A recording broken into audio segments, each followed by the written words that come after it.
Yuk, balik lagi dengan gue Muhammad Harinasi di sini. Nah, kali ini gue mau sharing sedikit tentang pengalaman gue sebagai penyintas COVID karena gue kemarin sempet positif COVID. Jadi kronologinya itu di akhir Juni, kalau nggak salah di akhir Juni itu gue demam, gue demam. Gue lupa tepatnya tanggal berapa, tapi gue demam yang berbeda dengan biasanya, yaitu sendi-sendi gue ngilu.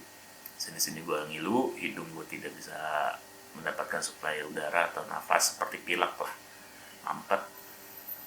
Ya, gue kirain itu tifus karena gue pernah ya beberapa kali gejala tipes, dan ya gue kira gue kena lagi karena gue memang beberapa waktu sebelumnya itu di rumah, walaupun di rumah ya WFA gitu kerja gue, riset-riset tentang konten untuk konten di kantor gue karena kebetulan gue tanggung jawab konten YouTube di kantor gue. Nah, gue kirain gue gejala tipes biasa gitu. Nah, ternyata gue baru tahu dari bini gue itu beberapa hari yang lalu adik ipar gue juga sakit. Nah, pas malam itu gue susah tidur segala macam, uring-uringan lah, tumben-tumbenan. Nah, paginya itu demamnya lumayan, dan gue kalau sakit emang gitu, gue uring-uringan gitu loh. Jadi nggak beda sama bini gue, kalau bini gue kalau sakit dia tenang. Nah, pas besok paginya gue lagi uring-uringan di belakang, coba tidur bangun karena gue susah tidur di ruangan belakang ya, di sini. Ini gue sempet tidur di kasur ini. Jadi gue dapet kabar bini gue ke belakang, adik ipar gue positif covid. Jadi gue sama bini gue harus swab tes antigen. Nah, dari situ akhirnya gue swab tes antigen dan ternyata gue positif gitu. Nah, gue khawatir karena semalam itu ketika gue demam dan ternyata istri gue juga demam, jadi kami tidur bareng dengan anak kami gitu. Nah, yang masih usia 5 tahun. Akhirnya serumah tuh di swab. Alhamdulillah anak gue, mertua gue, dan istrinya adik ipar gue negatif. Dan akhirnya gue isolasi mandiri di rumah gue pribadi. Itu di rumah gue pribadi. Selama isolasi mandiri ini yang gue suka dari karakter orang Indonesia ya. Jadi ketika gue ngabarin beberapa teman dekat dan keluarga dekat gue, orang tua gue sama abang gue positif covid, mereka support. Mereka support, memberikan, ada yang memberikan makanan, ada yang memberikan vitamin, macam-macam lah. Dan ketika dari rumah sakit gue diperiksa, gue dapat obat. Itu obat untuk apa, demam sama kalau nggak salah buat nyeri-nyeri, ngilu-ngilu lah. Jadi kayak apa ya, pereda sakit lah gitu. Karena itu yang bikin gue susah tidur. Ditambah gue dikasih vitamin, beberapa vitamin lah. Yang gue suka juga dari pemerintah kota Depok tempat gue tinggal ini, responnya cukup baik. Jadi ketika gue dikabarkan itu positif dari rumah sakit ke pemerintah kota, dari pihak puskesmas setempat itu oke, sudah mendata, dan gue juga lapor ke RT RW sih. Jadi ada 2 data masuk ke Pemkot gitu. Jadi di cross check lah, gue ditelepon sama pihak Pemkot Depok, dari puskesmas juga ditelepon, bini gue yang ditelepon dari puskesmas. Akhirnya kami dapat nomor apa ya, hotline dari puskesmas itu yang memantau kami. Nah, jadi selama gue isolasi mandiri bertiga itu, gue kalau ada apa-apa gue ngomong sama perawat yang hotline-nya kami dapatkan dari RT RW gitu, jadi puskesmas, dan mereka responnya lumayan cepat. Jadi waktu itu gue hari pertama kedua isolasi mandiri itu gue masih susah tidur, gue bilang gue susah tidur, gejalanya ini, akhirnya dikasih obat penenang gitu, obat penenang sama, gue nggak tahu obat penenang apa kalau nggak salah sih obat penenang apa, gue lupa gitu, sama vitamin lagi, vitamin zinc. Jadi habis itu udah reda, gue bisa tidur pulas, bahkan siang gue tidurnya pulas banget gitu. Dan ya itu yang gue salut sama puskesmas gue itu. Dan selama isolasi mandiri gue beruntung punya istri gue yang sangat ketat gitu, sangat ketat dan sangat positif. Dia positif thinking banget orangnya, dan dia menjadi perawat kami bertiga gitu, walaupun dia sendiri positif.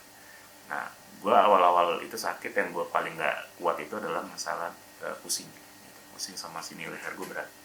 Dan gue baru kehilangan penciuman itu di hari ke-7, kalau bini gue di hari ke-6 isolasi mandiri. Alhamdulillahnya gue tidak sampai kehilangan indera perasa, jadi gue makan aja gue hajar. Dan selama isolasi mandiri gue happy aja gitu, maksudnya membuat senang mental gue aja gitu loh. Jadi gue nonton Netflix, gue nonton Disney Plus, macam-macam lah gue lakuin. Cuma selama COVID tetap itu adalah sakit yang paling gak enak selama gue sakit di hidup gue ini gitu. Jadi gue pernah DBD, gue pernah tifus, segala macam. Cuma COVID kemarin sakit yang paling gak enak. Kenapa? Karena demam, gue susah nafas walaupun oximeter gue bagus gitu. Dan uring-uringannya lebih parah karena gue, yang tadi gue bilang, gue kalau sakit uring-uringan. Nah, ketika sembuh gue bersyukur banget gitu. Gue bersyukur banget karena apa? Karena ya gue kenanya gejala ringan gitu. Dan di luar sana banyak yang kena dan tidak beruntung, mereka meninggal. Dan ini yang bikin gue jadi lebih concern, karena gue pernah jadi penyintas COVID. Gue agak lebih concern dengan itu, khususnya dengan orang-orang yang masih sotoy bilang COVID nggak ada, konspirasi apa segala macem. Ya terserah lu lah gitu. Tapi gue kena. Dan gue sebenarnya tidak masalah lu punya pendapat bahwa COVID itu konspirasi, apapun itu terserah. Tapi gue cuma minta satu, kalau lu mau menguji bahwa informasi COVID itu konspirasi, atau misalkan COVID ini sebenarnya senjata biologis atau apapun itu, buatlah penelitian yang jelas, buatlah diskusi yang jelas. Jangan berkoar-koar di internet sembarangan, jangan berkoar-koar di medsos seolah-olah lo paling tahu dan lo debat di situ. Ini gue ingatkan karena kita suka sembrono di internet, orang Indonesia tuh di medsos suka aneh-aneh lah dan macam-macam. Ya gue sih lebih fair, senang kalau misalnya lo mau diskusi debat gitu sama orang yang lebih ngerti gitu, atau misalkan pakarnya lo undang secara profesional, daripada lo berkoar-koar di internet nggak jelas. Lo tuduh sana tuduh sini, lo bisa kena ITE bos gitu. Dan lo juga harus mikirin lah, ada juga orang-orang yang kehilangan anggota keluarganya karena COVID, dan itu fakta ya. Ada orang-orang yang meninggal karena COVID, itu fakta. Masalah penyebabnya apakah COVID-nya atau komorbidnya, gue nggak mau ngomongin ke sana, tapi yang jelas ada orang-orang yang meninggal karena COVID. Jadi lo pikirin, lo pahamin, lo rasain empati lo terhadap mereka. Kalau lo berkuar-kuar aneh-aneh tentang COVID, padahal lo sendiri belum tentu tahu itu fakta atau enggak. Jadi lo simpen aja yang baik-baik. Kalau misalkan lo ngerasa itu konspirasi, lo simpen baik-baik aja di diri lo gitu. Ya walaupun misalkan lo nggak sepakat dengan orang-orang yang percaya dengan COVID, atau lo punya pandangan sendiri, itu terserah. Gue cuma minta gunakan hati nurani lo, jangan sembarangan gunain medsos lo untuk hal-hal yang bisa memicu kericuhan terhadap COVID, karena informasi yang salah terkait COVID itu bisa membuat seseorang itu kehilangan nyawa itu. Jadi ini bukan main-main. Nah, lu itu coba renungin, kalau misalnya lu yang nggak percaya sama COVID atau merasa COVID itu teori konspirasi, lu renungin sendiri ya. Gunakan medsos untuk hal yang positif dan bijak. Mungkin itu aja share gue kali ini ya. Ini agak apa ya, personal sih sebenarnya sama gue, karena gue pernah jadi penyintas COVID dan nggak enak bos. Sakit COVID itu nggak enak. Dan beberapa kawan gue khususnya yang dekat itu juga ketika gue isolasi mandiri juga positif juga, dan ya membuat gue banyak kontemplasi lah itu soal kehidupan, soal ya COVID ini sendiri gitu. Jadi jangan sembrono lah soal informasi COVID atau teori konspirasi COVID.